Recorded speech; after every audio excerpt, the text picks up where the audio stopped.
Well, if this season were a train ride, we came off the tracks on the first event.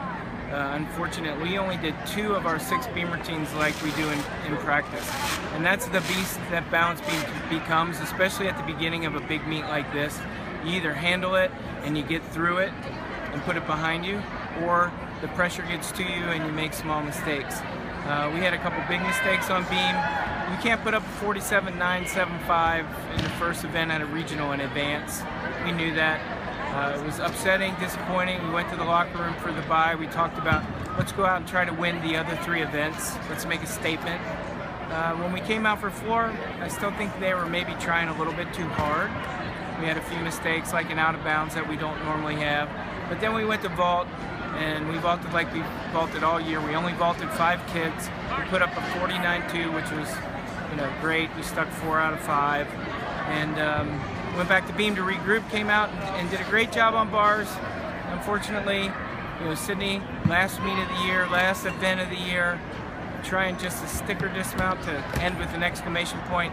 Took a step forward, put her knee down, and not the way you want to end, but we won't define ourselves by one meet. These kids won't define themselves by one meet. They can look back over this season and look at a lot of great accomplishments, new school records, and things that have never happened before at Penn State. Well, you got Alex Witt led off on bars with huge bar routine, stuck dismount, exactly what we needed on the last event.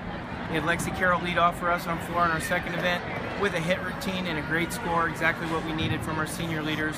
And other than the mistakes on balance beam, Sydney's little mistake at the end of her bar routine, Crystal and Sydney have led us all year long. So, you feel bad for those kids. You want to have one more meet. You want to advance to nationals.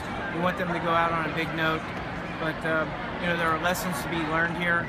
And sometimes when you try too hard, you end up messing things up. So, hopefully they can learn those lessons, take them forward in life when they go to law school, when they go to med school, when they go to physical therapy school. We're really proud of Brianna on the first event. She followed up, some mistakes. She handled the pressure on beam. She hit a routine like she hasn't hit all year, so got off to a great start. When we went to floor, she had been under-rotating a little bit at her first tumbling pass in warm-ups, and I think she just went a little bit too hard. The meet adrenaline got to her, and she took a step out of bounds. That 1/10 of a point, hopefully didn't cost her a trip to nationals, but she only ended up with a 9.675 on floor, which is very low for her. She went to vault, stuck her vault. She went to bars, did a great bar routine. So 39.1 for her as a freshman in her first regionals. She'll take a lot away from this meet and hopefully learn a lot. Use that experience next year in pressure situations to just stay calm and relaxed.